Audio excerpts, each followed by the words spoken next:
Hi, everybody. I hope everybody is having a good Thursday. It looks like the announcement that I sent out didn't send an email, and I'm gonna guess it's because Canvas is bad. Did anybody get an announcement that it should have been posted at 1:50, and it just said, "Hey, we have a lecture in 10 minutes, so come on by." Because I noticed that how many people are in the stream? I have 23 right now, so people will probably start to trickle in. I'm going to have to program that announcement to go a little bit earlier. I'm sure that you'll get the announcement like by the end of class, when it's not useful anymore. Because that's what Canvas has a tendency to do. What do I need here? I don't need a video game controller. We're not playing Super Metroid today, but I do need the tablet. So let me get that. We'll put it on here. Yeah, the announcement should be posted in Canvas, but I don't expect everybody to I don't expect everybody to check Canvas at every second of the day.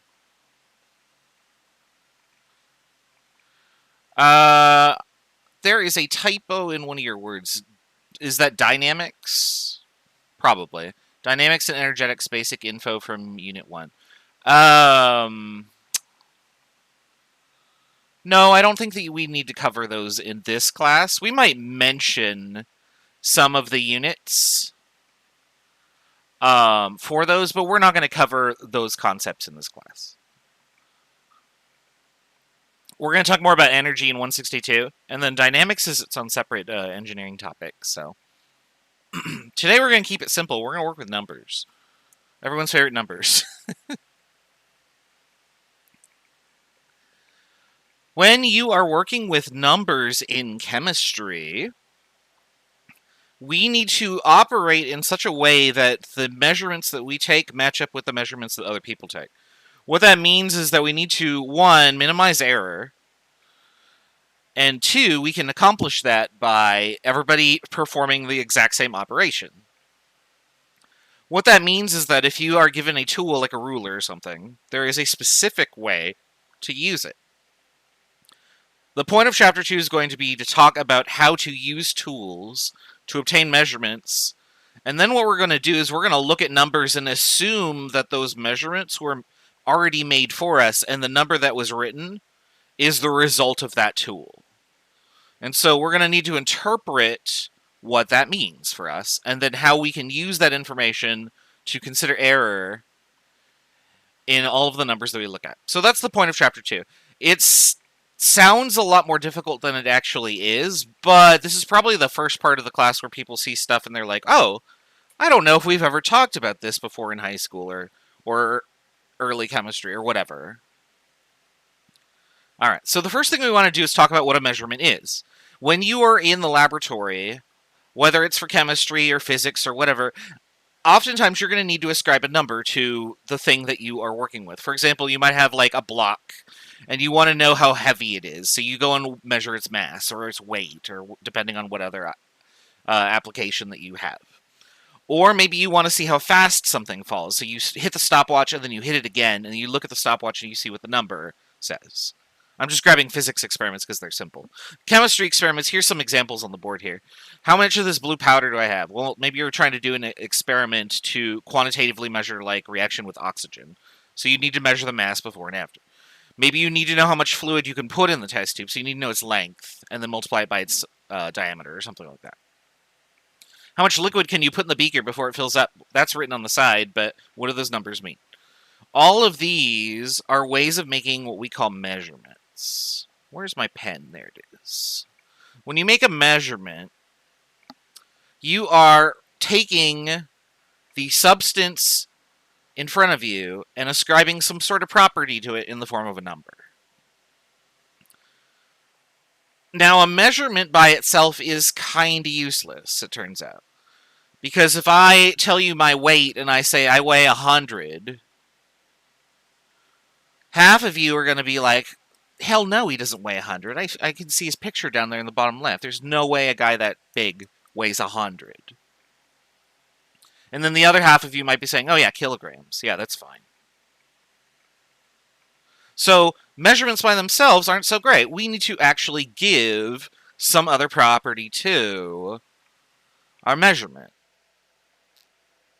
When you see this sign on the highway, this sign is not scientifically useful. 65 what? Yeah, sure, officer, I was going 65 feet per second. That turns out to be a lot faster than 65 miles an hour, by the way. That will not hold up in court, it turns out. But if it were science court, it absolutely would, because this sign by itself is meaningless to a scientist. Now, what we need to do is we need to give it some sort of unit. Unfortunately, that makes the sign a little bit bigger, and that costs us money. I have not personally tried that in court.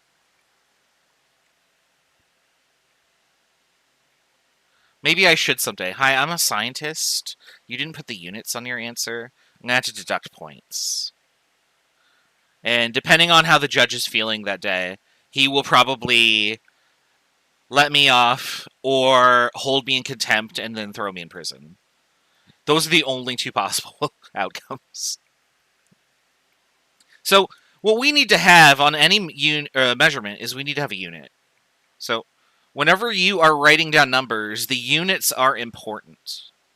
The units help us define what it is we are looking at, and without them, you can't communicate that.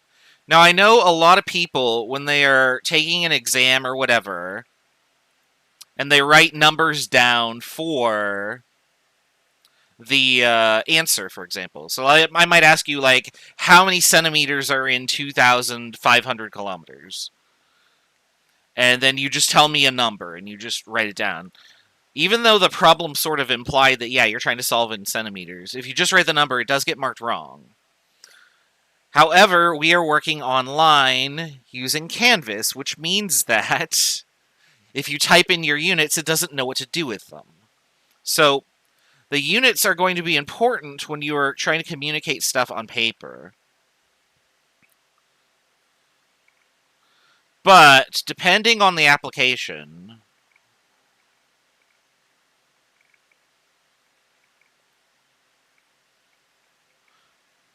the units may not be necessary. And this is primarily true for online stuff. If this were like a pencil and paper class, I would say write units on absolutely everything.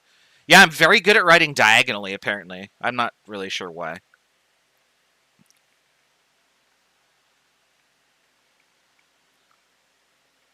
But in this class, specifically on Canvas, if you don't put the units in on an answer, that's actually what I want you to do. It depends on what the application is. On a lab report or something like that, you might have the units in a table or something like that, or in the cells themselves for the numbers. And I will try and direct you as to where and what and how to write the numbers and where their units should go. But just keep in mind that whenever you're working with numbers, you want to have units associated with them in some way normally. When you make a measurement of something, there are two ways to determine a quantity. One of them is to simply count stuff. For example, if I were to count the number of pens on my desk, I would get this number.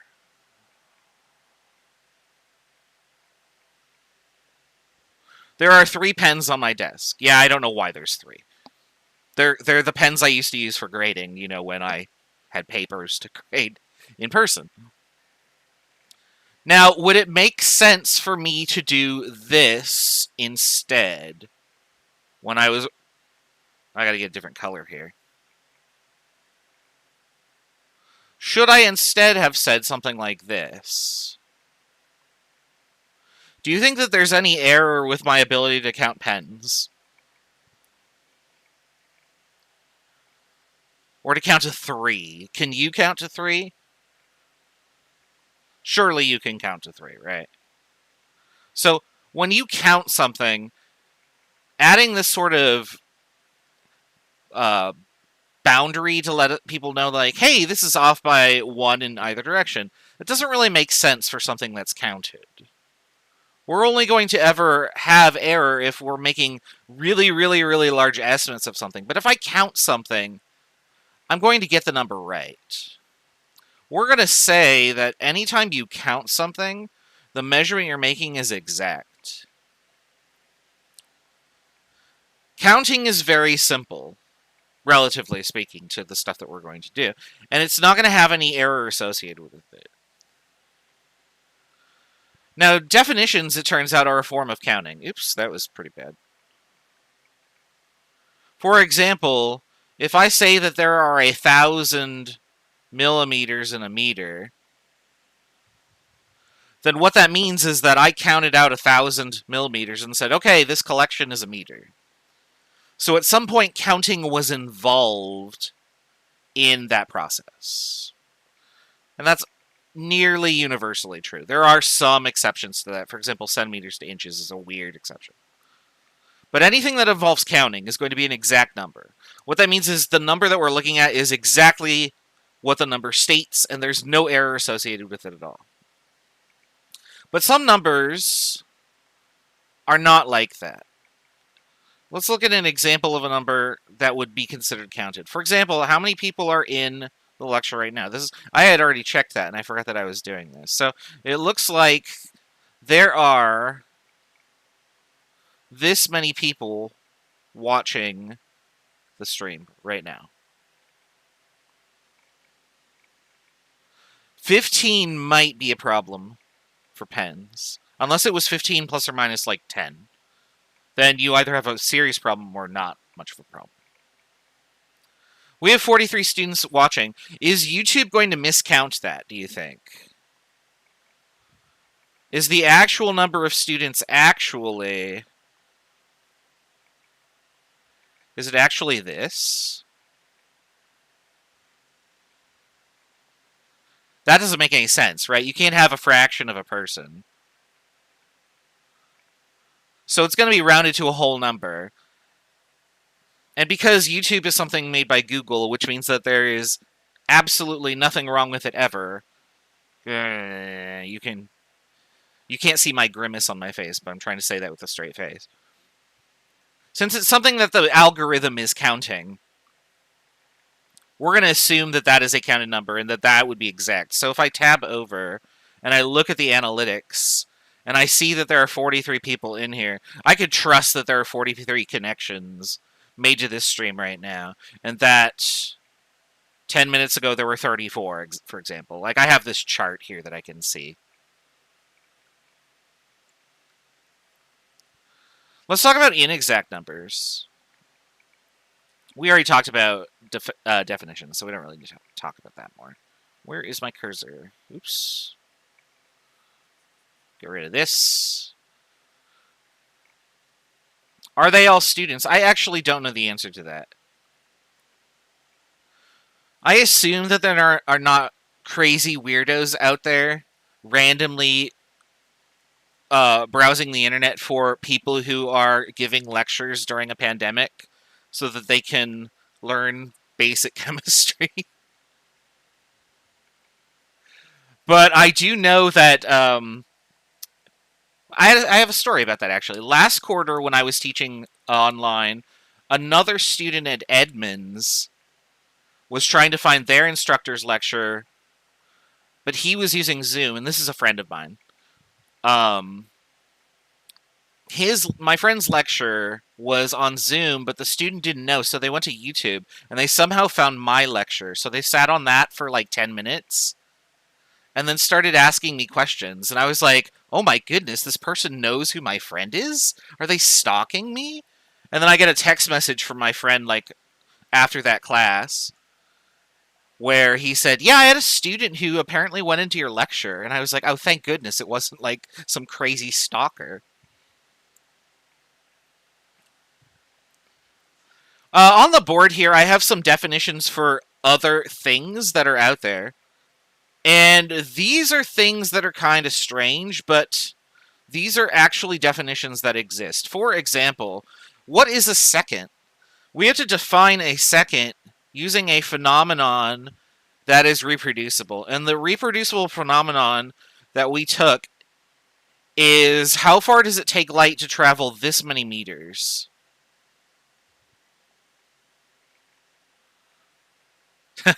Yeah. If you just found this lecture browsing the internet, go away. You're not wanted here. No, I don't give a shit. You can do whatever you want. The other definition for a second is if I take this atom, this specific isotope of cesium, and this didn't carriage return properly. This is all one number. So that's 9,192,631,770 electronic transitions. In other words, we put a sensor up to a cesium-133 atom, and we bombard it with energy, and when we get that many photons back, that's 1 second. Exactly that number. So some definitions are going to be really, really strange. And the reason for that is because we just needed some physical constant that exists. You're not going to need to know these numbers. You're not going to need to know this stuff unless you're going to like online trivia night or whatever. But these are things that exist. And they're all based on counting. Now, what about this measurement? You can kind of see that I've already put some marks on the board here for this. If I was looking at this tool, which has water inside it, and I was asked, tell me how much water is inside, I would have to write down some number, but what exactly number would I write? Well, it turns out that the answer depends on where you're standing, how good your eyes are, your age, how you're feeling that day. There's all sorts of things. And the reason for that is because we don't all perceive the world the same way. Not everybody can see the color red, for example, because some people are colorblind. And in fact, people who aren't colorblind see different hues or shades of red, depending on the state of their eyes. An older person will see it differently than a younger person. What that means is that whenever we're making a measurement where we don't have an absolute system to refer to, we end up with a result that's inexact. What that means is that there's going to be some error associated because the counting that we relied on before is impossible. Can you count the milliliters of water? You can't because they're fractional now. In numbers that fall between the extremes are possible. For example, if we just had discrete 8 and 9 as our possibilities, then sure, we could count it. But water can fill halfway or a third of the way or any fraction thereof. So what that means is that when we measure, we're going to have to interpret the result in some way. And our interpretation will tint our answer, and it will influence it in some manner of error. With some manner of error. So the takeaway here is that if you're going to be using a tool to measure your substance, the number that you're going to get out is inexact because the tool does not have infinite markings to count. If you are just counting something, it's an exact number. But if it's impossible to count and you have to measure it, it's an inexact number. These definitions are going to become very important later on when we look at numbers and how we treat them. So now that we've looked at this measurement here, what the heck is the measurement? If this is where our measurement falls onto the scale, and you can see the two marks there indicated by the blue arrows, we're going to have to figure out what the number is. So you could measure the distance between each millimeter line, and then measure the distance between the millimeter line and the water line, but that would require another tool. So if you're just measuring it with your eyes, then you're approximating. If you get another tool, then you could figure out where it falls between that. But then on the marks on that other tool, there's gonna, so like say that I put another tool here in green here. my water's going to fall between two of those marks too. And then I'm not going to know what that tells me. And if I had an even more fine tool, then the water would fall between two of those marks too. The point is that no matter how fine our marks are, we're never going to land exactly on a line. There's always going to be some degree of error, and we're going to have to interpret it the best we can. So that's what we're going to do in a second. But first, what I want you to do, and this is actually the first slide that we have for practice problems here. What I want you to do is I want you to take these numbers, and I want you to tell me which numbers are exact numbers, because I counted them, and which numbers are approximate and thus measured, okay? Now, assume that if it seems like you can count it, it's probably counted. But if it seems like there might be some ambiguity here, then it would be inexact. And I'm going to leave you to determine which is which, and then we'll talk about it afterward, okay? So I'm going to give you 2 or 3 minutes. I don't play music during these practice problems, but what I do want you to do is type in the chat over here. So here's the chat. Type your answers in me when you get them. And by that, I mean actually in the chat and not me. So I'm going to hit mute on my mic because I'm going to drink some water. And in a few minutes, we'll go over the answers. Good luck. We're all counting on you.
All right. Let's go over the answers, which means I need the stylus here. I need to actually click on the screen. All right. To answer some of these questions, we have to dive into a little bit of how we define stuff in the world around us. And so we might not actually be familiar with this. What do we define a day as? For example,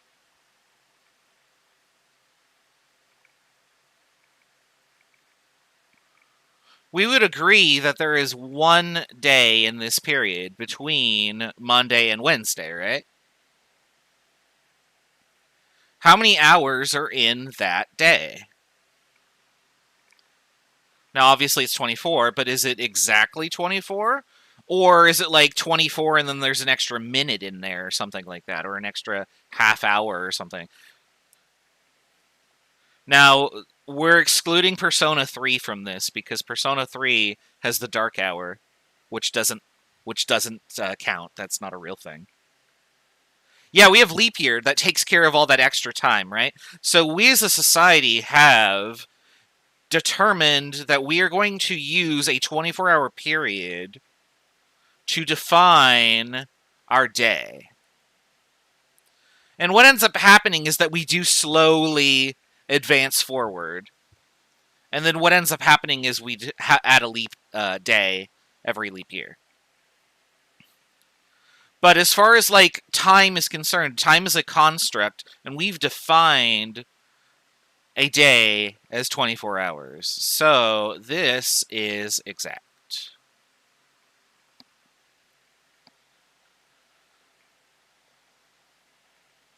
All right. What's exact about, or what is inexact about time? And that would actually be the number of days in a year, something like that.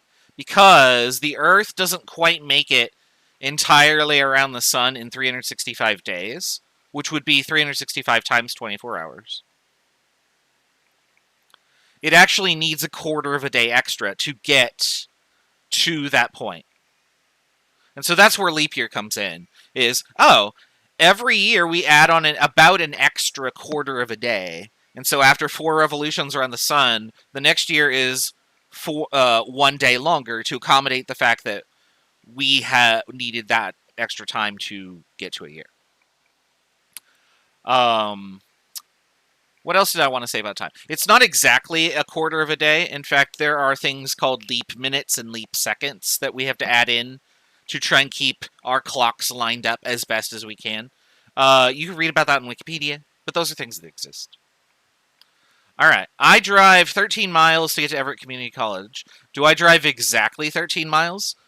Are there lines on the road that I can drive over and go, okay, there's a mile. Oh, there's another mile. And then when I pull into my parking spot, it's right on the line for a mile. The odds of that are essentially 0, right? So, because this could be something like, I don't know, 12.9, 13.1, there's no way of knowing. I have rounded it off to this number just for the purposes of this problem. So, distance is a measured quantity because I would be measuring it against some sort of tool. For example, the odometer on my car. A glass of water holds 533 milliliters. Is that exact or inexact? What do you think?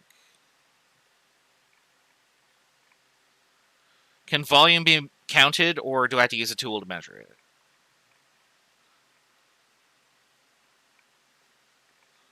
Good, you're getting the idea. It is a measured quantity. How about my number of steps? Can I really count to 4,096? Seems like a lot of steps. Do you think I just estimated that and made up a number? Well, if I made up a number, it's not a measurement. But a step counter would count it. There you go. Now you're on the right track. So if the step counter is counting my steps, can it count? No, get down. Sorry, my cat is being bad. Get down. Sorry. My cat's going to jump on things and knock stuff over and possibly take the stream offline. 4,096, you cannot walk half a step, right? If you don't put your foot down, it doesn't count. You can't just put your foot halfway through the air and just hover there. Steps are counted, and so this would be an exact number. How about mass? Is mass an exact number?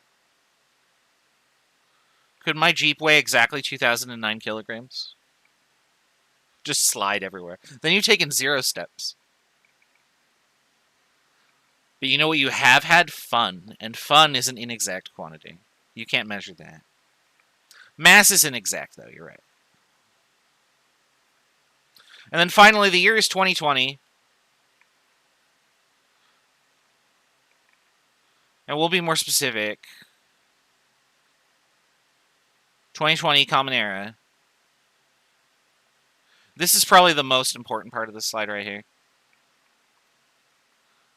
How do we count years? Yeah, we just count them off. 1, 2, 3, 4, 2020, right?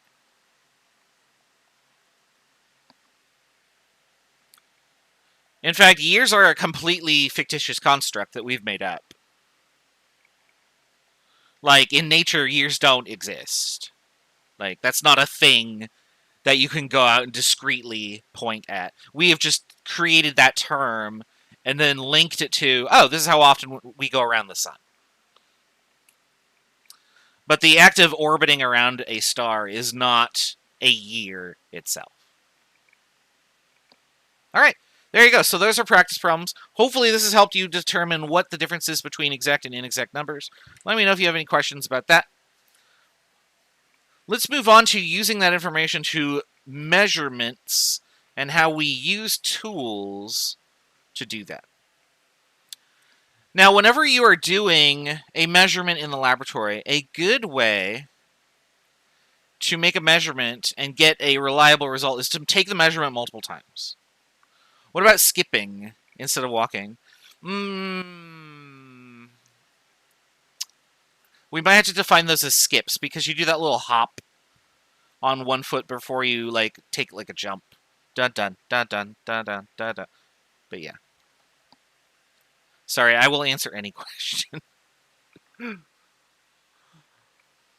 When you are in the laboratory and you are making a bunch of measurements, the possibility exists that you're going to mess up on one of them.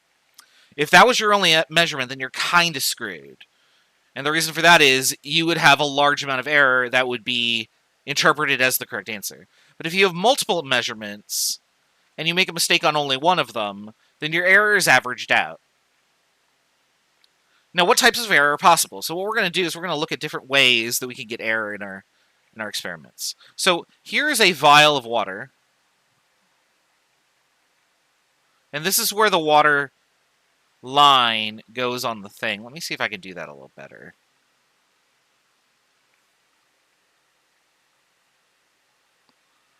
That's not great, but anyway. And what I did was I asked some people, hey, can you measure this for me? And these are the numbers that they wrote down.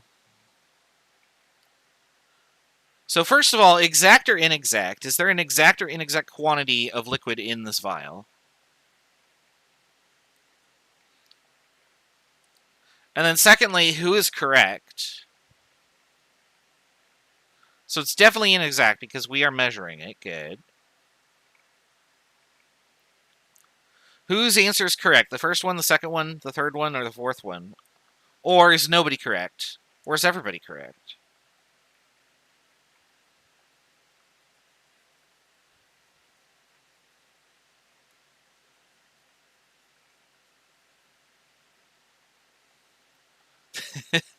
It's subjective with sparkles. Yeah, so the measurement is kind of entirely up to what you see. But any of the values in this region here, oops, my mark didn't stay on the screen here, would be close enough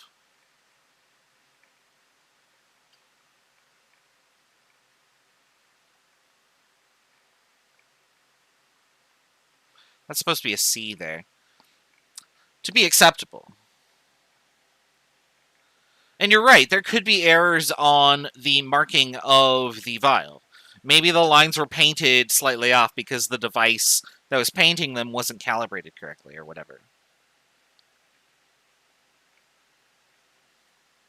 Now, all of these numbers are very close to the correct answer. Like, if this is the right answer right here, and we wrote these numbers down, these are very close. So we're going to call these measurements accurate. Because if I took the average, I would be very close to the correct volume in the vial.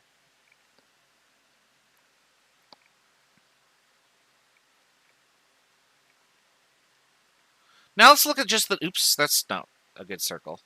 Let's look at just the numbers without any regard for the measurement. How good are our measurement skills here? Does it look like everybody took the same measurement? Or did somebody take the measurement wrong?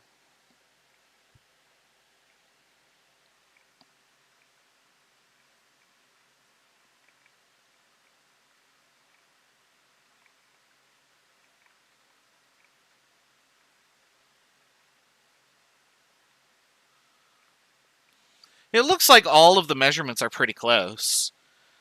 So there's little error between the measurements. And so what we call this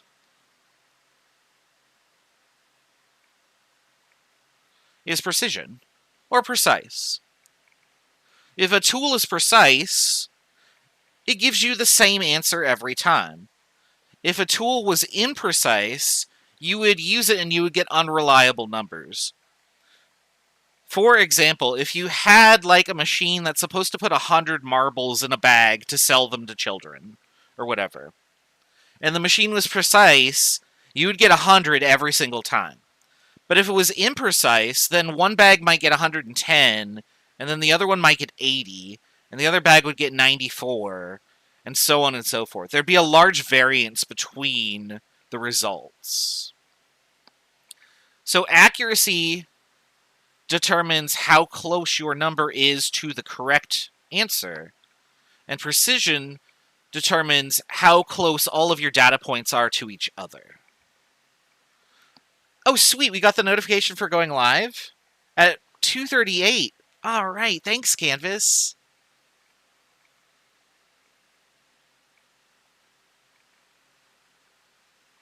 All right, text is going to appear over my stuff. But this is basically what we just said. If you have measurements that are very close to each other, we're going to call this precise. If you have measurements that are close to the correct answer, we're going to call that accurate.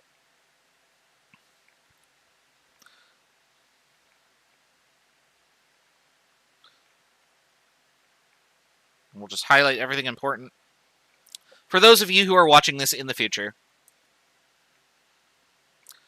All right. Let's look at some more measurements. Here are some numbers that were measured from this graduated cylinder. If you had to ascribe precise, accurate, both, or neither, what would you say? What would you say about the quality of these measurements?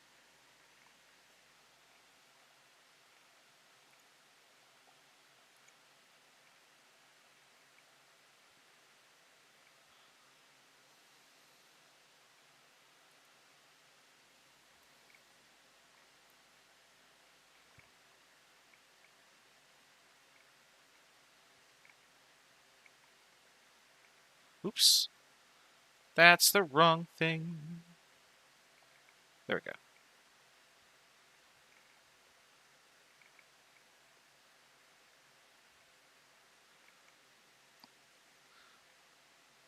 So I'm going to put like a check marker and X under here just after we discuss it. So it's not both of these necessarily.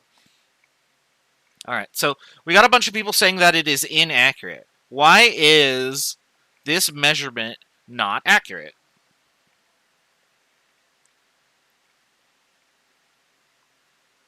And it is precise, so we're right on that one. We're right on both of them, actually.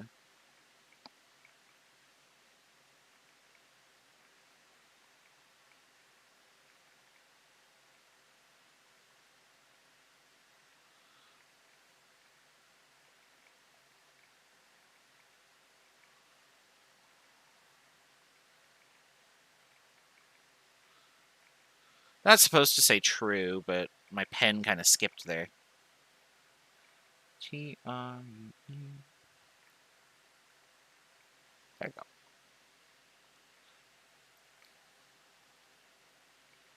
So because there's some obvious deviation, and you're right, so this is where 554.0 would be right here. And that's obviously wrong. So this is not accurate. But we would call this precise. And the reason that it's precise is because the measurements are all close together.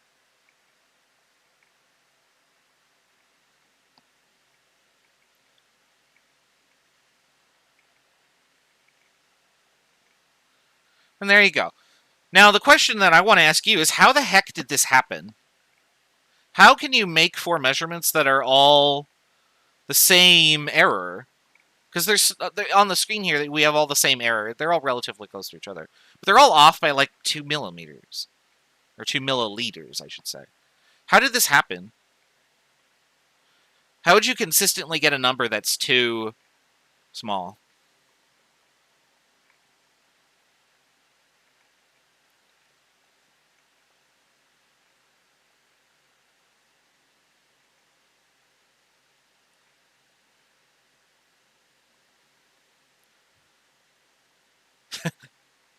Well, aside from the answer about somebody cheating, I think all of your answers are very good.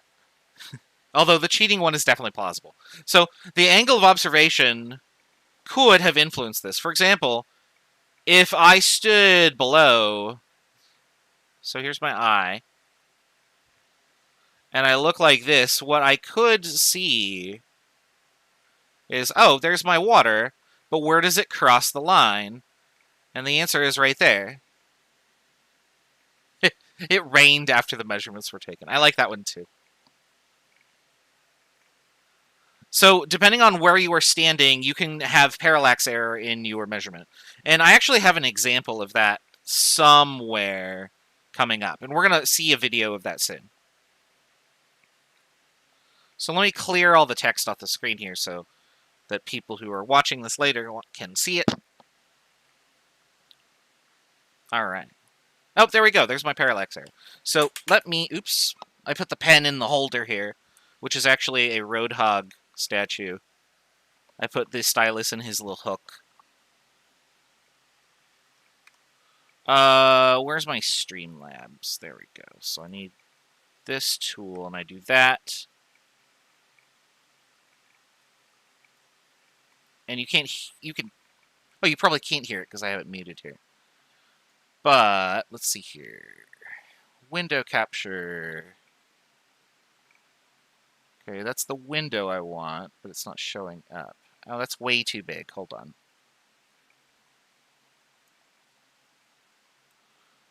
How's that? Okay.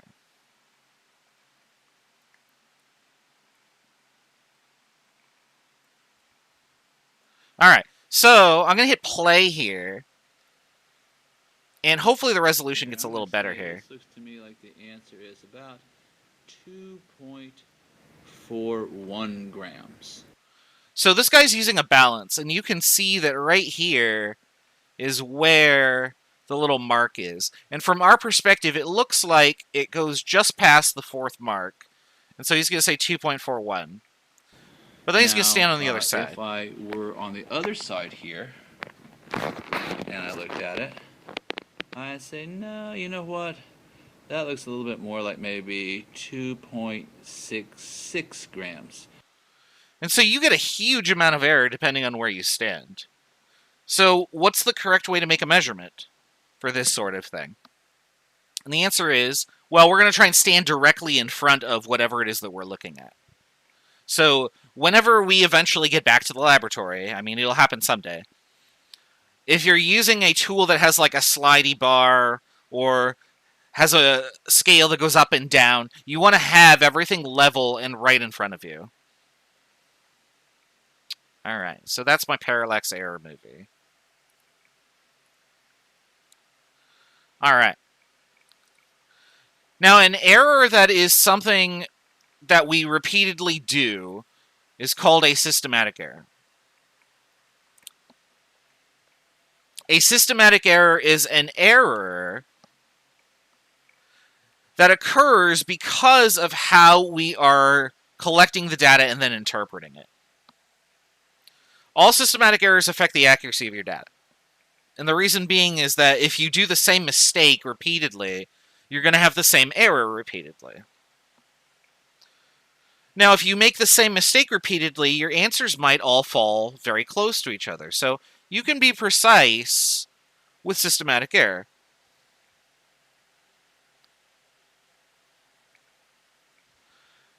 Now, the important part of a systematic error is that you are doing the error every time in the same way. So if you're always standing above your liquid level, you're going to be making the same systematic error. If you are standing in a random position related to your liquid, then you're doing something different. That's called random error. My cat is looking at me. I don't know if you can hear him. He's so sad. Sorry, I'm working. Go away.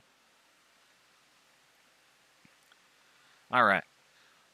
If you were standing in a place that was just relatively different to your liquid level every single time, then you would get results that were too high, and then they were too low, and then they might be just right, and so on. In this case, what those are called random errors. A random error is, well, random. I mean, that's the meme, right? Random errors are random.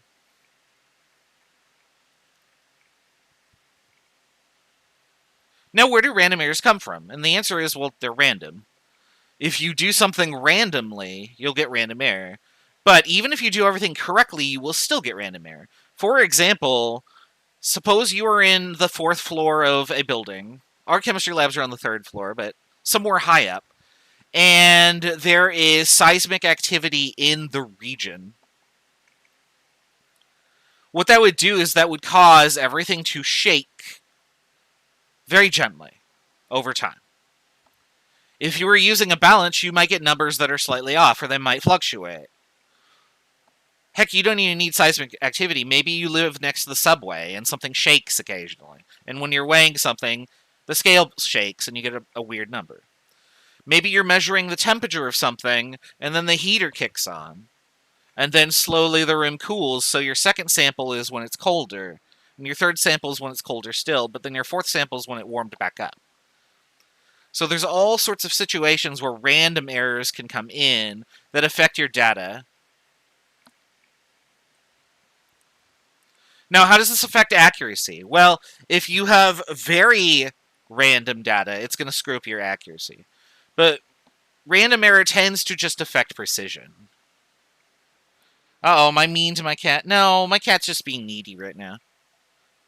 He'll get hugs during the break, which is fairly soon here. Alright. So how do you determine, by looking at numbers, what errors are systematic errors and what errors are random? And the answer is, if you have a bunch of data and you take the average, and your average ends up being really close to the correct answer, then what error you had was probably random error. So in other words, if I do this, boop, I gotta make this a little bit bigger so we can see it here.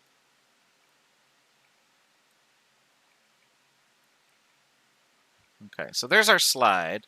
And oh, I can't draw on the PowerPoint without actually having it in front of me. Here we go. Let's suppose that here's a graph.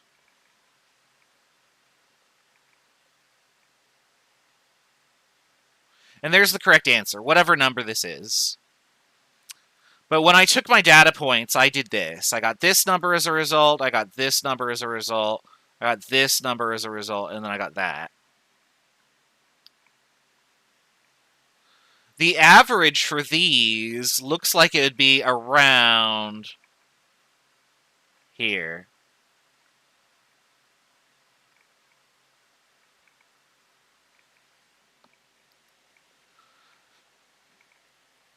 So because my average ended up being close to the true answer, The error that I had is random. Now, likewise, if I had a systematic error, all of my numbers would be off by the same amount in the same direction.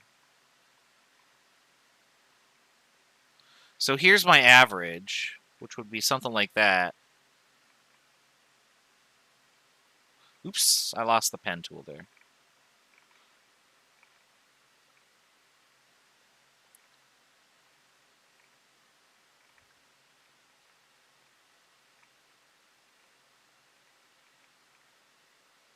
I have too many R's in my error there. So we'll just get rid of everything, apparently. There you go. So that's the mathematical rationale behind different types of error. Random error will get averaged out. Systematic error will not. And if you have both present, which we do here because there is some deviation between our answers here, this right here would be a random error.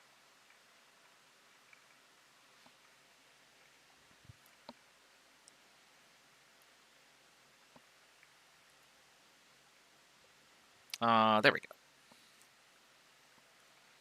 All right. Here's one last example of error. If you were going out to the gun range, I guess you would call it.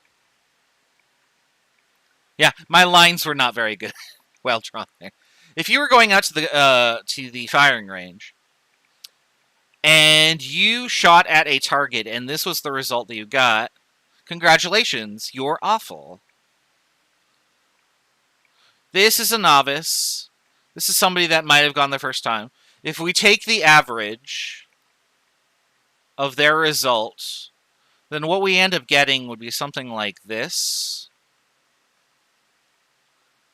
It'd actually be more like right here, because I can't draw straight lines. So these results are not accurate because they miss the center of the bullseye.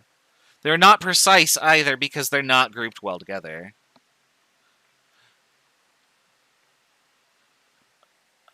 I consider myself an expert marksman.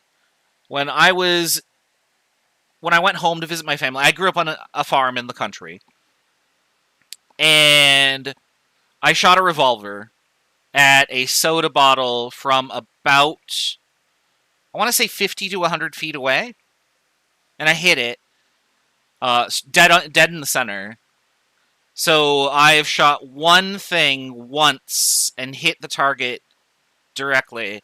And then I said, that's it. I don't ever need to shoot anything ever again. I've proven that I am capable. So I have perfect accuracy with my one data point. Happy to never touch a gun again, ever in my life. Let's look at the second option here. Now, this person, if I take their average here, they're actually pretty damn close.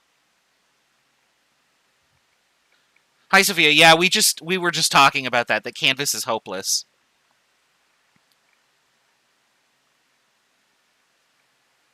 I'm going to have to send that announcement out earlier if it's going to take that long.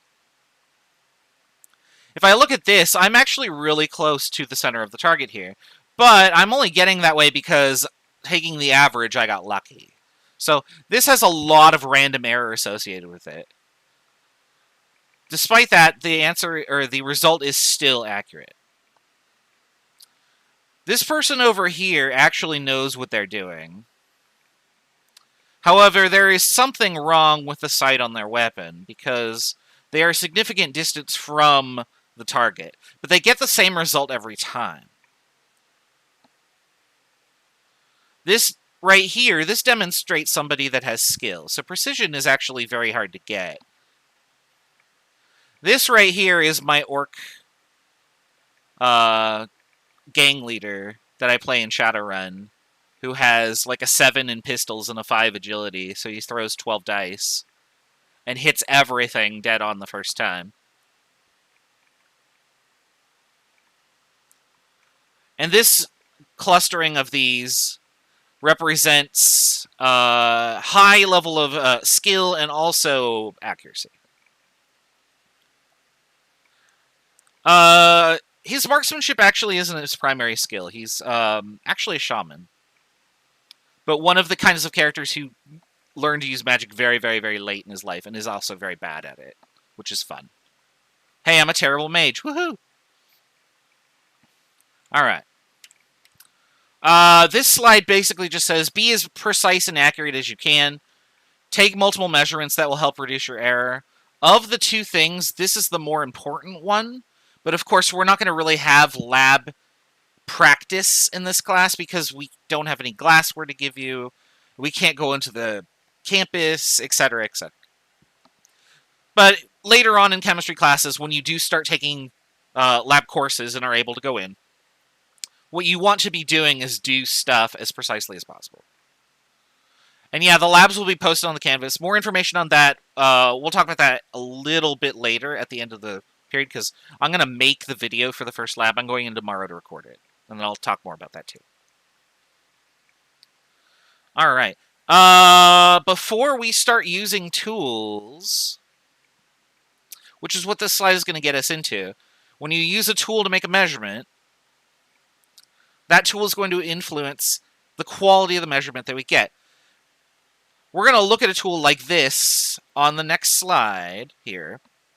After the break, we're going to try and measure this object.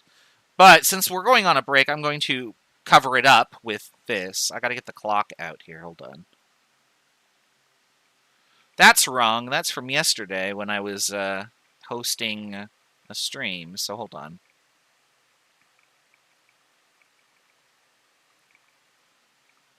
That's not right either. Oh, there we go.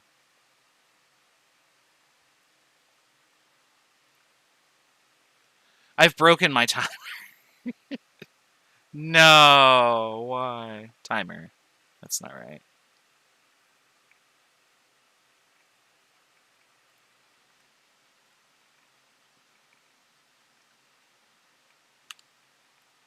There, that's better. All right. I will see you in 10 minutes. I'll put the Metroid music back up. And enjoy your break.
Wow, I got that one try.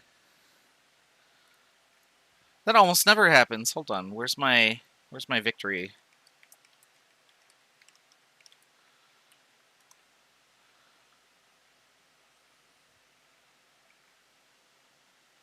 This happened one time last quarter where I hit the button just on the right time.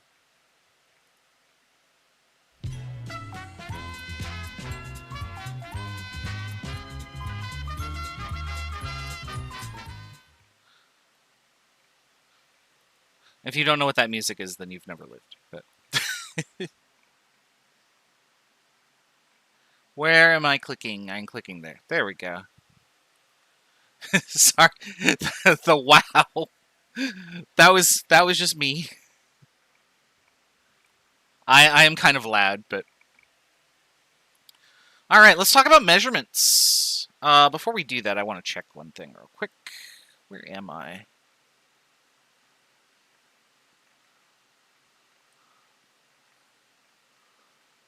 Okay, cool. Just checking where we are on the slides there.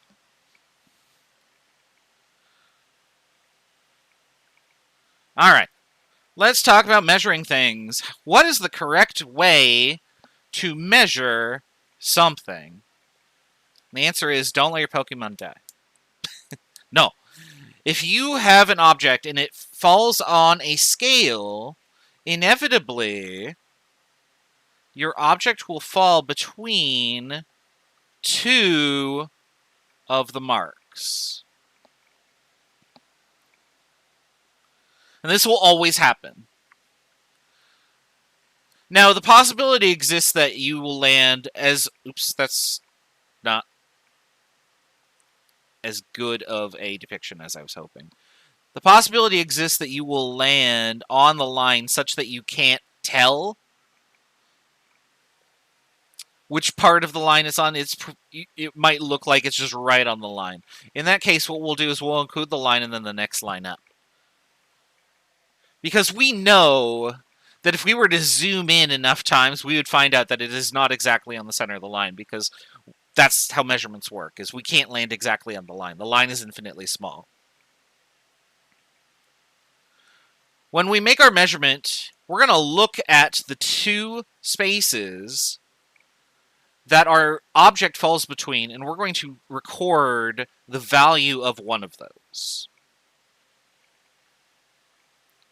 So there's our marks right there. What is the value of each mark? Well, if this is 0.1, 0.2, 0.3, 0.4, 0.5, 0.6, this one would be 11.6, and this one would be 11.7.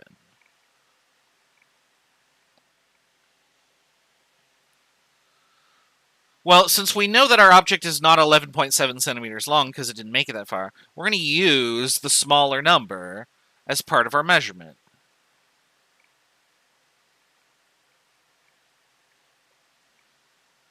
So these numbers are known for sure.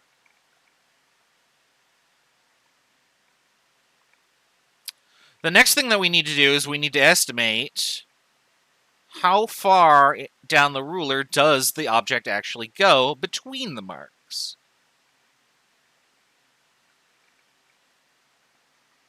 And there's a range of numbers that could work here. For example, if I were to put 5 as the next number, and say that that's our estimated number, that would be okay. 5 would be a reasonable guess. If I put 4 instead, that's also a reasonable guess, because it could be a 4, it could be a 5, or it could be a 6. What numbers would not be reasonable? For example, it could not be 1. If it was 1, it'd be way closer to the first solid mark than it would be to the second one. It also can't be 9, or 8, or 2. There are a bunch of numbers that it can't be, but there are some numbers that it could be. Any of those could be numbers will be our estimated number. And so whenever we make a measurement, we need the following. We need all known numbers and one estimated number.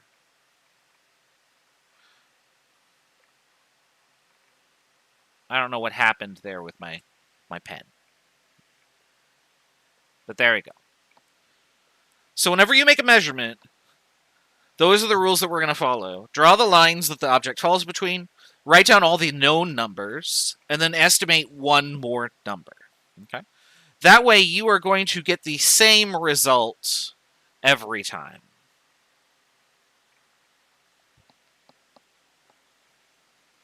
And more importantly, the person that you're working with will also get the same result, and so will you, down to that last estimated digit. So this, oops, I don't want to circle both of them in this case. That last estimated digit can have some variability to it, but it'll generally be 1 in either direction.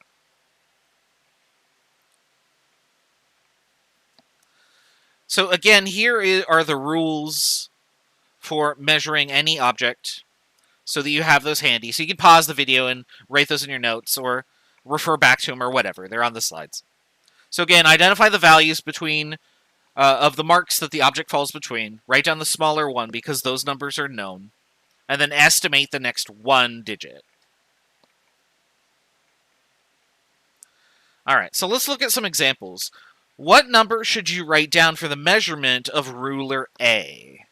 Now, unfortunately, I don't think I can zoom in on here. I guess I could zoom in on... I could do this.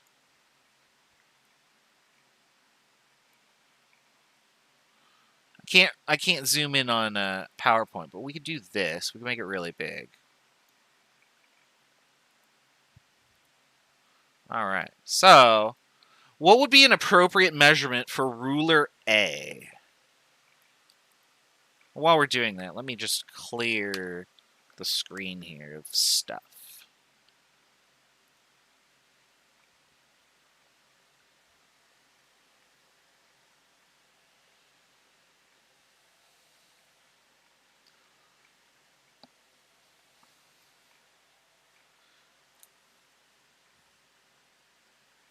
All right. Oh, now I can't see it because it fell behind the power or the Photoshop stuff. So let's do this. All right, I'm kind of drawing blindly here. Yeah, that's not very accurate. Okay, so actually, this isn't really going to work unless I copy and paste it onto the screen itself. So that's okay. So our object falls between 4 and 5, so we're going to write down the known number. And then we'll estimate the next one digit. And it looks like everybody is estimating 5.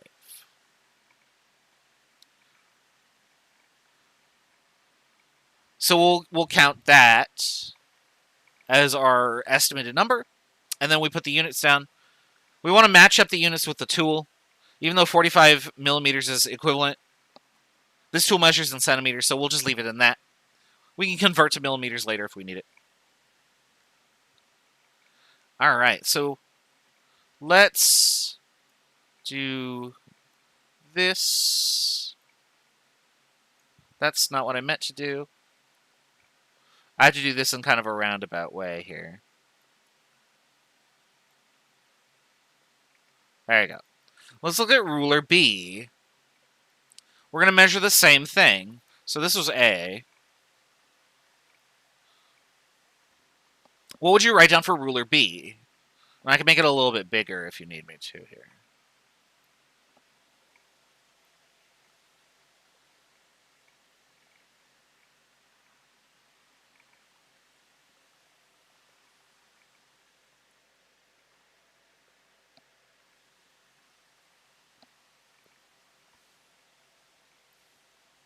What do you notice about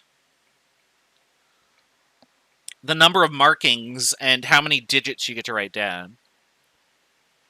And also notice that everybody's given the same problem, but we're getting different answers. However, all of the numbers that are coming up are correct.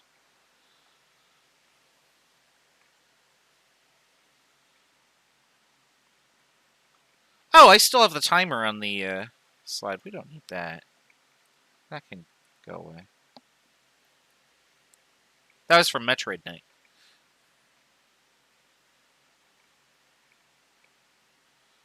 All right. So we write down the number that are known. So this object falls between 4.5 and 4.6. So I'll write down 4.5. And I'm going to estimate the next one digit. And I'm going to estimate this one. But you'll notice that I was able to write down 3 digits here and go down to the hundredths place. But over here, I was only able to write 2 digits down and go to the tenths place.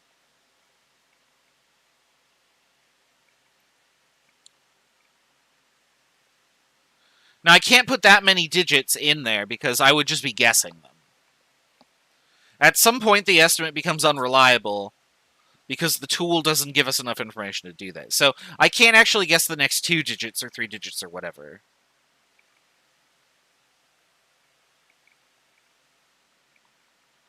Let's go back here.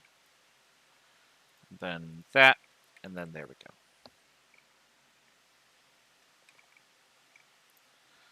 All right. So now that we know how to use tools to measure stuff, let's talk about what that estimated digit means. The uncertainty of a measurement is implied by whatever the last digit's place is. So is it the ones place? Is it the hundredths place? Is it the thousandths place? Is it the thousands place? Depending on when you estimate, or how you estimate, I should say, the uncertainty will be implied in the number that you write down. Let's suppose that you are writing a number from a balance and you see it bounce between these, 0.259 and 0.261. What should you write down?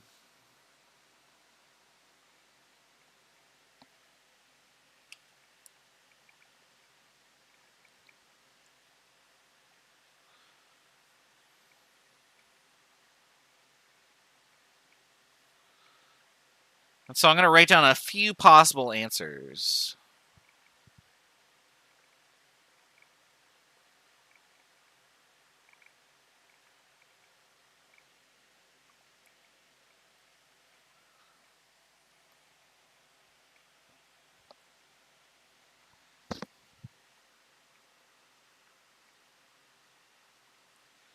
And then we're going to look at each of these and see which one's the correct answer. So everybody's picking this one, and that's the correct answer. Because you would just look at it and say, well, I'm just going to take the average. And that's correct. But let's look at why we can't use this number. Because if I don't have this number here, then what this implies is that I could be anywhere between either of those, because those would all round down to 0. They would round to 0.26 whatever, right? Now, our scale didn't measure those numbers. So this doesn't work, this value, because it's not precise enough. This, however, right here is too precise, because this would be 0.2595 to 0.2604. But our scale doesn't measure these numbers. It's not shown there. So that doesn't work either. This one's too precise for the tool that was used.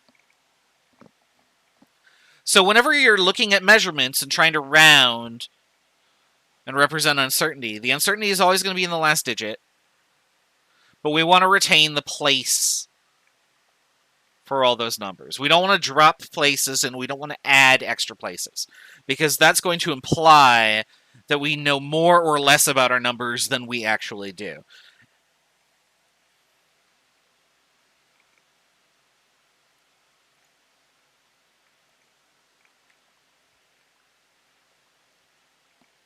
So again, since all of our numbers go to the thousandths place, writing a number to the thousandths place is what we should do.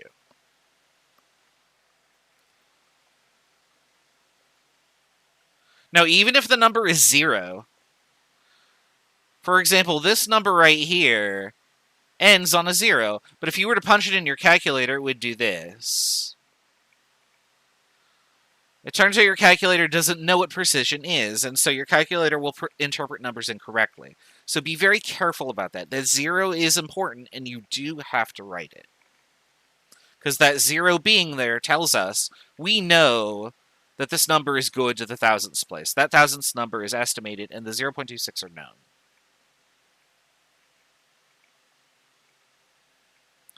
All right, so let's summarize what we did here. Oops, I didn't mean to go that far. So in this top scenario, I have a student weighing a sample, but the student forgets to push tare, and the masses of solid that they get are these numbers. What type of error is that, and how are the students' results affected?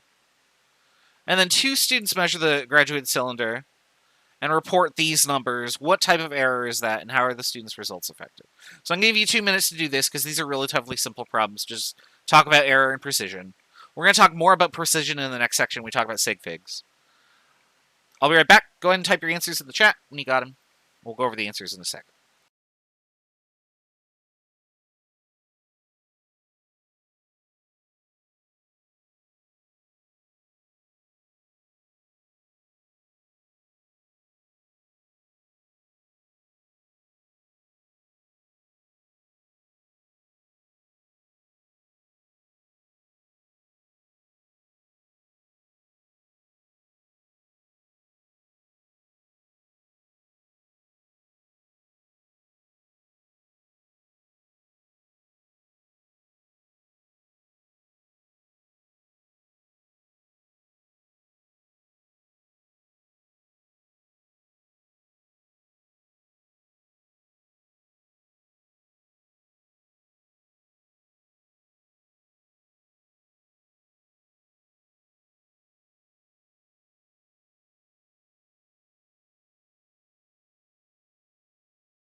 All right.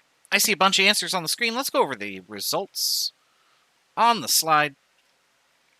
So on every balance, there's a button that says tare, and what the tare button does is it tells the balance that, okay, whatever is currently on it, whatever air pressure is pushing on it, whatever object is pushing on it, etc., we're going to call that 0.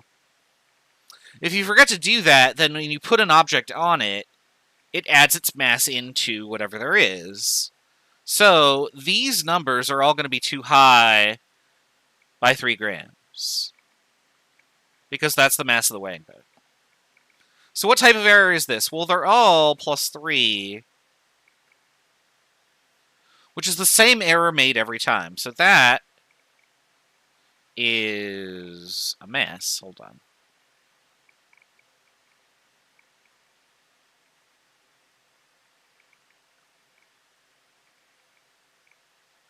Sometimes the pen gets stuck on my tablet here.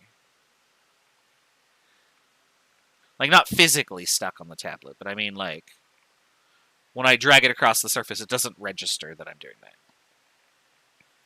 How will the students be affected by this error? Well, if they have too big of a result being added in every time, all of their answers are going to be too large, so their accuracy will be poor.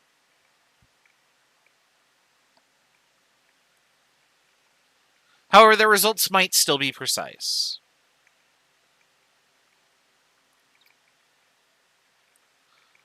Down here, 2 students measure the volume of water in a graduated cylinder by looking at it head on. One says 3.61, the other says 3.60.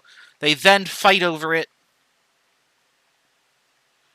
The loser's answer will be crossed out. There's no other higher dishonor in the laboratory to have your results crossed out. What type of error is this? Well, I mean, they're both right. They're doing the same procedure. It's just how they are perceiving the world around them. So this is random error. How will the students' results be affected by this error? Probably a very minor precision error. Slightly affected.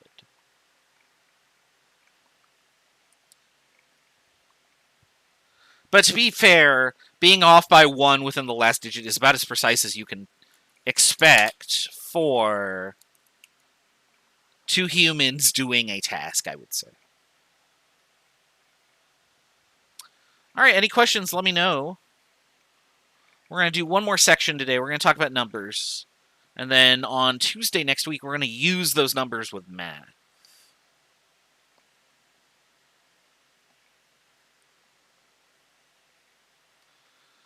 All right, so what we're trying to lead up to with all of this discussion is that the numbers that we obtain in the measurement are only written down if they are significant with regards to what that object is.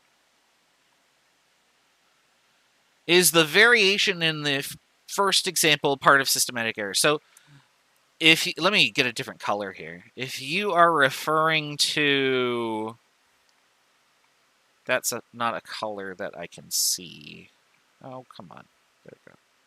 Let's do green. If you're referring to the error between these numbers,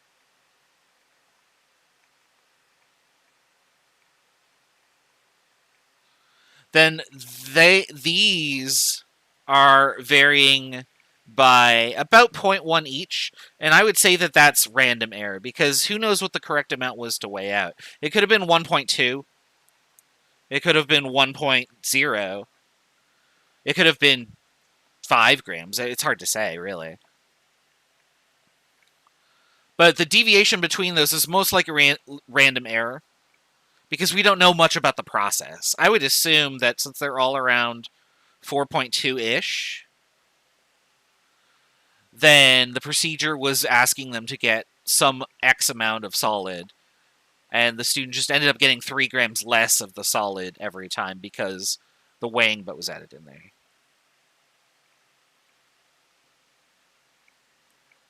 All right. With numbers, we care about the numbers that are known or estimated. We call those numbers significant. They are known or reliable. A number would be insignificant if it was just a random number. We don't know what its value is. For example, if this measurement was made by using a tool And that would be the ruler that we saw on the previous page. The numbers that we write down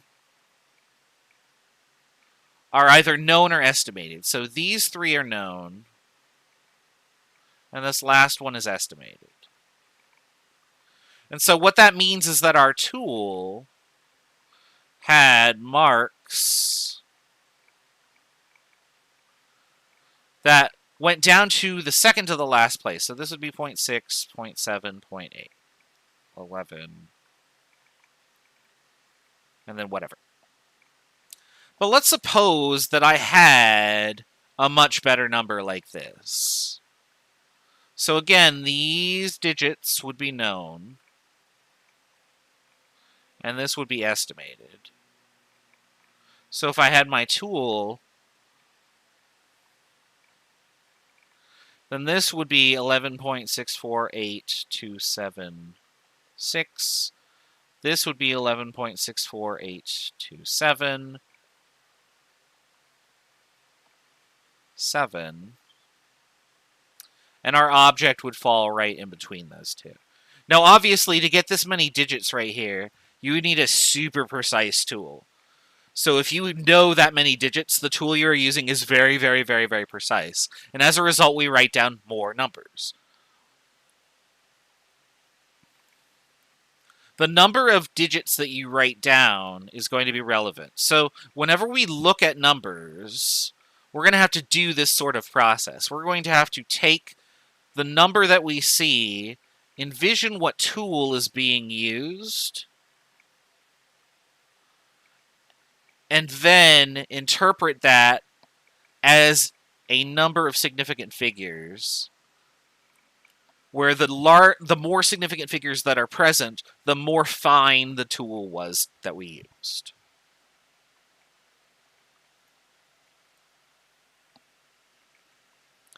Now, in most cases, you're not going to be able to see the tool. You're just going to be given a number. Here is what I measured for the weight of my cat, we'll say.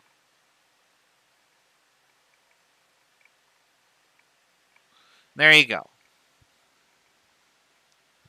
Now, we could think about what the tool is. Oh, the scale must weigh with marks every 0.1, and then we guessed the second decimal place from that. Or we could just say, okay, Wes weighed the mass of his cat using something that was good to 4 significant figures. If I put my cat on a better, more precise balance, then the number that comes out might be something like this. So that would be more precise because that is 5 sig figs. So this one is 4 sig figs, which I'm going to abbreviate as SF. And the number on the bottom has 5. More sig figs means that you have a number that is more precise. Now, whenever you look at a number, anytime you see a digit that is not a 0, that means that we know what that number is. I would not write that I am, let's say, I don't know, 70 inches tall if my actual height was 79.4, which it's not. I'm just making up a number here. Because this number doesn't round to this. But the 7 at least matches. I put a 7 there because I am between 65 and 75 inches tall. And because I'm a guy, I round up, right? So any number that we write down that isn't 0, we wrote it because we know it. But what do you do with 0 itself? 0 sometimes is a significant figure. And when we are writing numbers, 0 can be ambiguous. And what our task is going to be today is to determine when is 0 representative of, oh, this is a number that I know for sure, and when is 0, oh, I put it there because it rounded. So let's look at this first case. If you have a number where you are required to put zeros in as a placeholder, the zeros aren't significant because they just serve to move the value of the number. So I'm going to use an example, and I think this example comes up on the next slide. let's suppose that I owe you this much money. And you might be thinking, sweet, that's a lot of money, right? So what I'm going to do is, because I don't want to deal with math, and I'm lazy, is I'm going to do this. I'm going to round my value. And then what I'm going to do is I'm going to say, well, zeros aren't important. And then I'm going to pay you this. Are we square?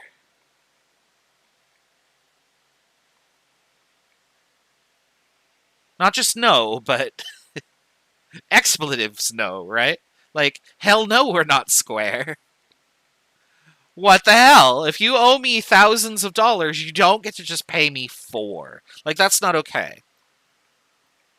So, what does that imply? Well, that implies that those zeros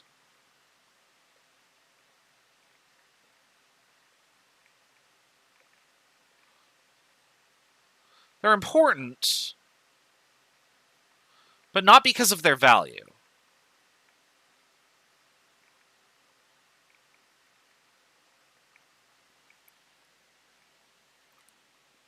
And so what those zeros are there for is so that we can change the magnitude of this 4, right? So if I put a 0 here, it becomes 40. If I put a 0 here, it becomes 400. Now we have the correct magnitude. So what these are called placeholders.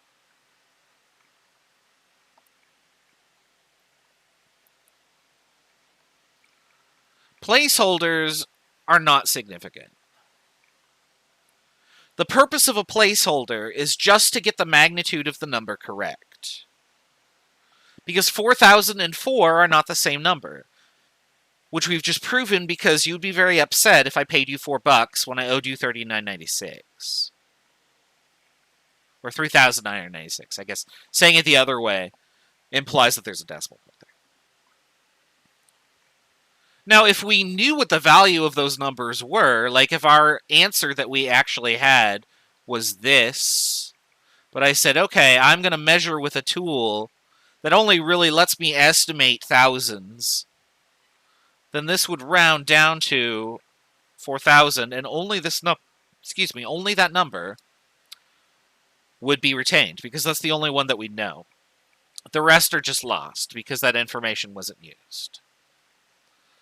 If I wanted to draw a diagram of that, that would look something like this.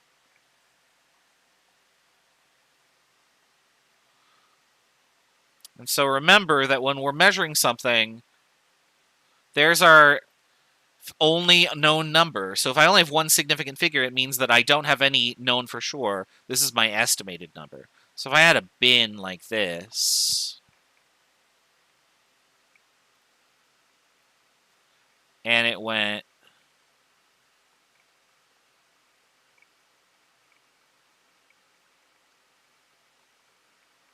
oops, actually, no, that's not right. I messed up. Hold on. Sorry, that would actually get us the hundreds place. Oops. Pen, why aren't you working? There we go. It's actually a lot simpler than this. We got 0, we got 10,000. And so here's how much stuff I have in here.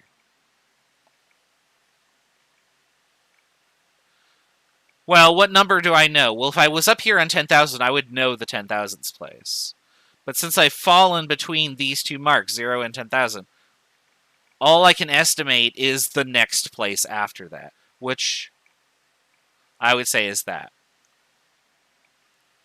Doesn't matter if I have 4,000. Doesn't matter if I have 4,001, 4,012, 4,000 and whatever. Me adding a few extra little things to this is not going to affect the result in terms of the scale. So these zeros here are insignificant because they got rounded away. All right, we're going to clear the screen. We're going to put some examples on the screen here. The way to determine if a number is a placeholder is to take all of the zeros and cross them out. And if the magnitude of the number changes, those zeros were placeholders and they're not significant. For example, this number right here, 125, is very different than 120 or 1,250,000. Those zeros are for magnitude, so therefore they're placeholders and aren't significant. 4,386 here is very different than this decimal. The decimal's way smaller, so those zeros must be placeholders. So when you're counting sig figs, we will not count those zeros that are placeholders. Now, there are other times that we would use 0. For example, if I have this number here, here's a 0 in the middle here, and here's a bunch of zeros on the side. We've already determined that if I cross these out, the magnitude of the number changes. 8675309 is a very different number than whatever that is. It's also a song, but that might... You guys might be too young for that song. What about this 0 trapped in the middle, though? I know these numbers for sure, and I know this number for sure, but what about this 0? Do I know it? Well, let's put numbers on a scale. I know down to this place, so that means that this would be 8675300.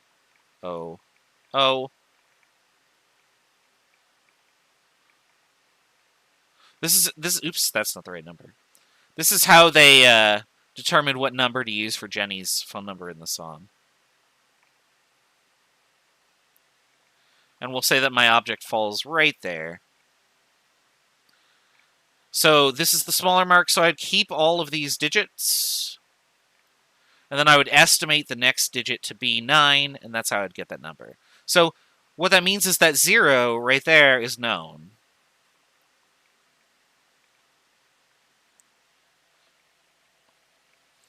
Just because you land on a 0 on the tool itself does not mean that that 0 becomes suddenly unknown.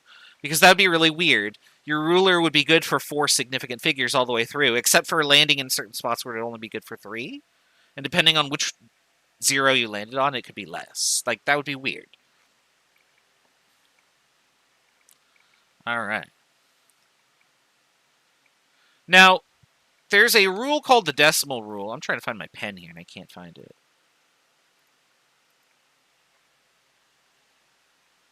And the rule is this. Is there a decimal point in your number? So let's suppose that I have this as my number. So 4.5360. So is there a decimal point? Yeah, it's right here. Are there significant figures? Yeah, it's these. Is there a 0 to the right? Yes. If that's the case, it's also significant. And the reason for that is, well, let's try and apply the rules that we were using before. If I cross it out, does the value change? We had 4.5360 before, and now we have 4.536. They're the same magnitude. So why would I include the 0 there? And the answer is, well, I must know that that number is I must know the value of that number. And I didn't mean to delete that. So in other words, if I had a scale here,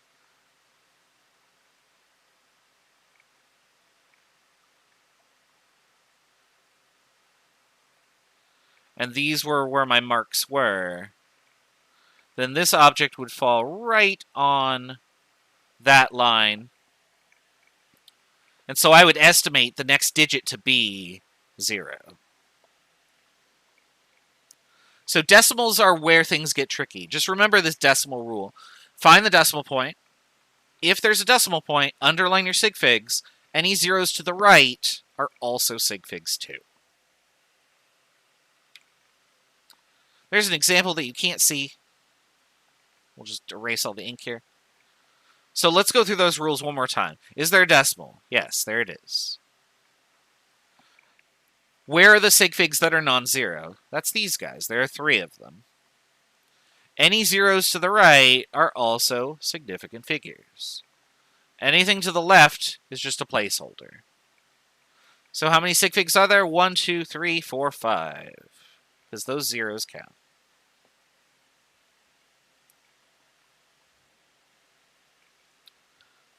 All right.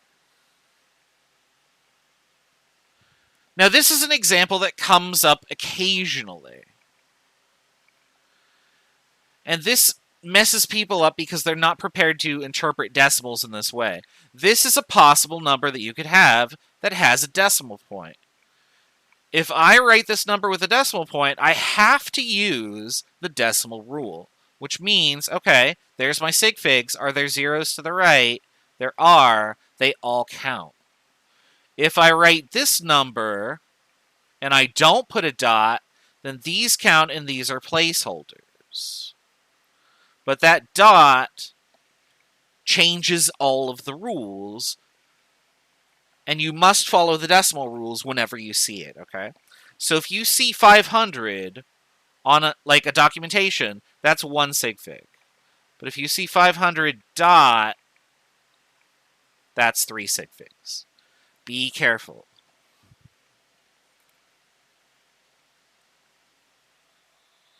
All right.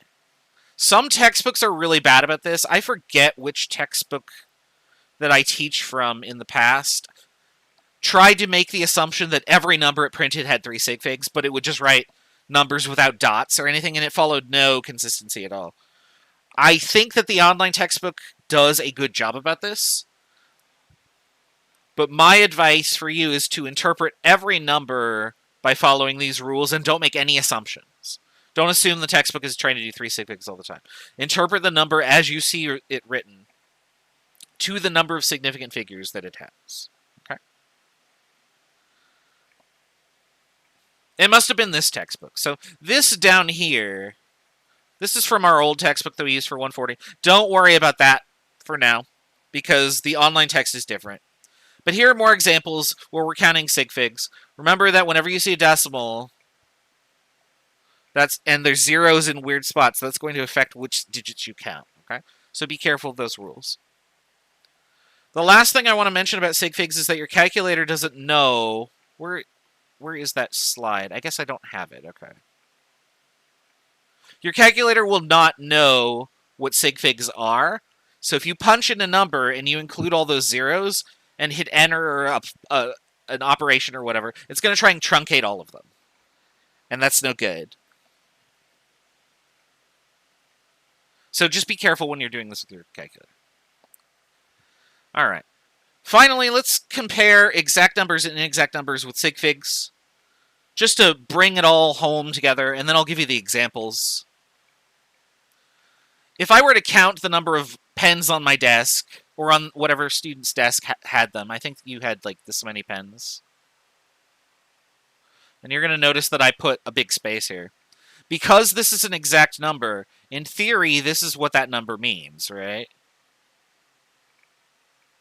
And that just keeps going forever. If you have exactly 15 pens on your desk, then you could write that as 15.000000000 forever. Since there's a decimal there, all the zeros to the right would be significant. How many sig figs would an exact number have? Well, since there's infinite zeros, you have an infinite number of sig figs. Exact numbers are infinitely precise. There is zero error. That means that the number of sig figs we can measure is infinite. In other words, the more sig figs you have, the less error there is. A number with 1 sig fig has lots of error with it. A number with 4 sig figs has very little error.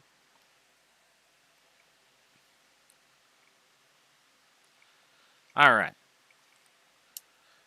Last example is our visual example here. Let's take our numbers and try and go backwards toward a measurement. Which of these graduated cylinders measures 540 as written? 540 milliliters. Graduated A, B, or C? Keeping in mind that C is just zoomed in partially. Which cylinder do you think measures 540?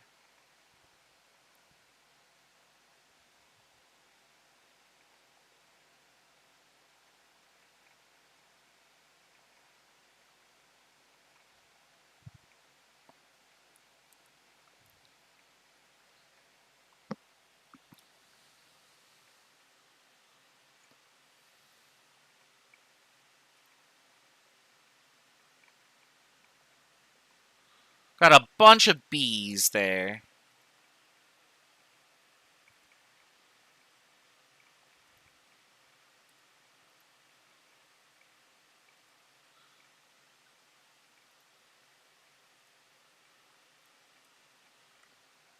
All right. We're going to see if you're right in just a second here once I get this back to here. There we go. Here are the values that I could measure with these graduated cylinders. Since the one on the left only has marks every 1,000, I could really only tell for sure what thousandths place I would fall to, which is 0. And then estimate the next digit, which would be in the hundredths place, which would be 500. Here I know the hundredths for sure, but I have to guess the tenths, so that would get me that. And here I know the tenths for sure, but I have to guess the ones.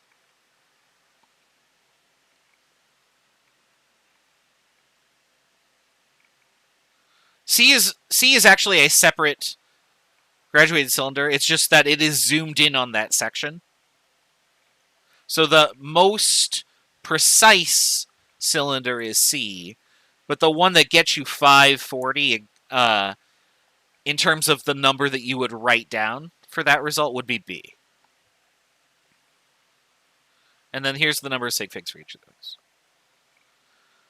All right, so the last slide that we're going to do today in the last 5 minutes here, I want you to determine the number of significant figures in each of these values.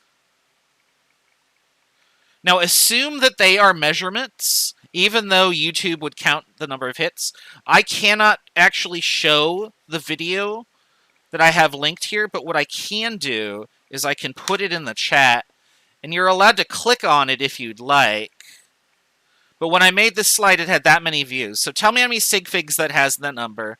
Then do the same thing for all of those numbers. And then if you had to assign an uncertainty, where would the uncertainty go? I'll give you 3 minutes to do it, and then we'll go over the answers and we'll call it a day.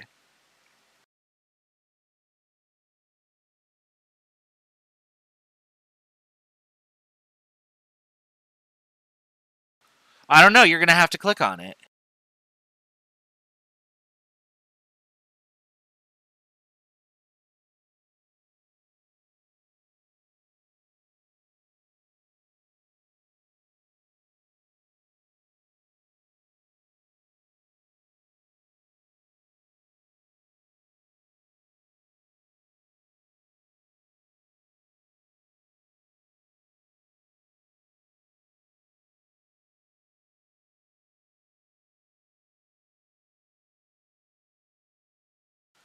What I can say is that I also clicked on the link just to make sure that it worked.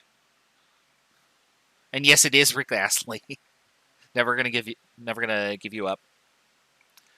And the number of hits on that video is now up by 20 million over that number that I wrote on this slide no more than a month ago. Anyway, back to work.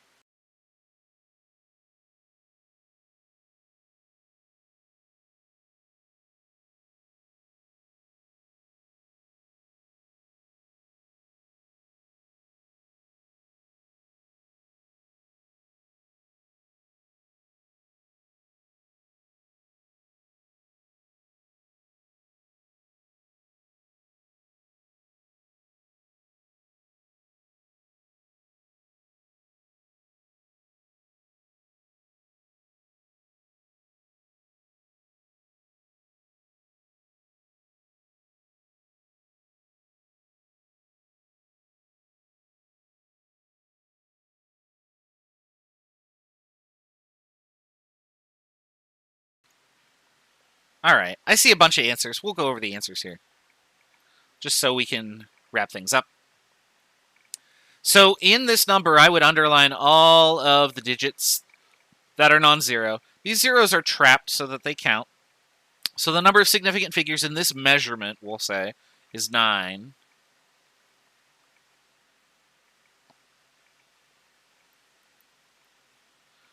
Now, 90210 is actually a TV show, and I wrote the slide, or this question on this slide specifically, God, when I first started teaching, like 11 or 12 years ago, and it was just a show I remembered that was on when I was a kid, and so I made this up. They brought it back, didn't they?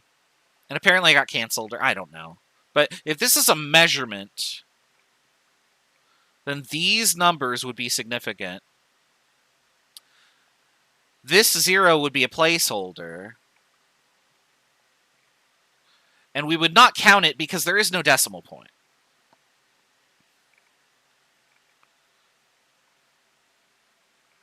I lived close to 90210. I lived in Irvine, California. That's where I went to college. I went to UC Irvine. Southern California is really nice, but September is like probably the worst month ever. It's so hot.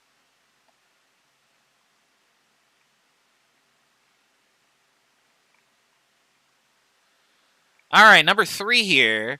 There's a decimal, so we got to watch out for that. Here are sig figs, because they're non-zero. All the zeros to the right count. All the zeros to the left are placeholders. So this would have 3 sig figs. Oh, I didn't write how many sig figs there were for this second one.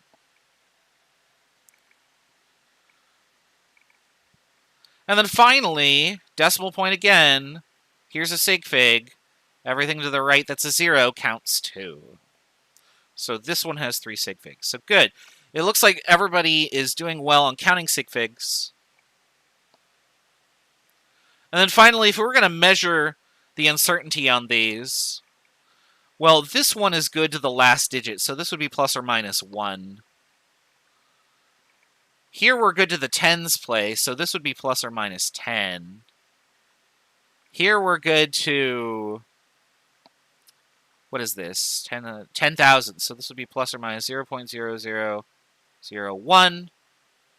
And this one would also be plus or minus 1. Because remember, the last digit is the uncertain digit, and that's where the plus or minus happens in.